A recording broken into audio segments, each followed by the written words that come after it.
Travailler avec l'extérieur, c'est travailler avec du vivant en permanence.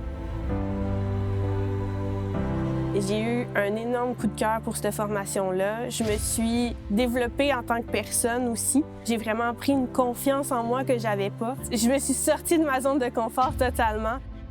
Quand j'ai vu que l'architecture de paysage, ça existait, que ça venait vraiment combiner un peu les sciences, l'aménagement, l'art, le design, je me suis dit que c'était extraordinaire. J'ai l'impression que tu fais vraiment une différence dans la vie des familles, des communautés, puis même des espèces, la faune, la flore. Puis je trouve que tu rajoutes une belle douceur, en fait, dans la vie des gens, là.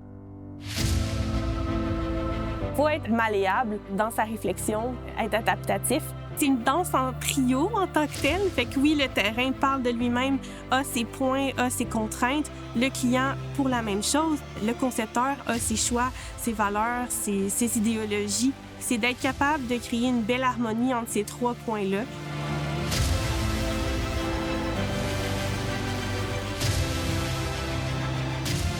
On fait surtout devant l'ordinateur avec le logiciel et tout ça, mais avant de se rendre à la table à dessin ou l'ordinateur à dessin, il faut aller sur le terrain pour prendre des mesures. Chaque lieu est unique. Quand on plante un végétal au jour 1, ça a l'air un peu dénudé. On va voir dans 2 ou 3 ans ou même 5 ans comment le végétal va vivre, comment il va se déployer, qu'on n'aura pas à venir le couper dans 10 ans parce qu'il n'y avait plus sa place.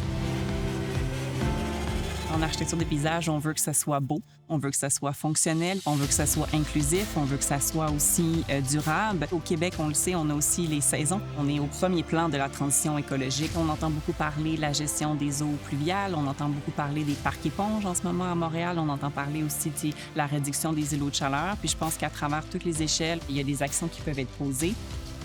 C'est vraiment une opportunité de faire partie de ce changement-là qui est très excitant dans la profession. Je pense que c'est vraiment d'aller chercher encore plus profondément l'essence d'une personne puis de le transposer dans l'aménagement, un sentiment de bien-être. C'est vraiment ça que j'aime aller chercher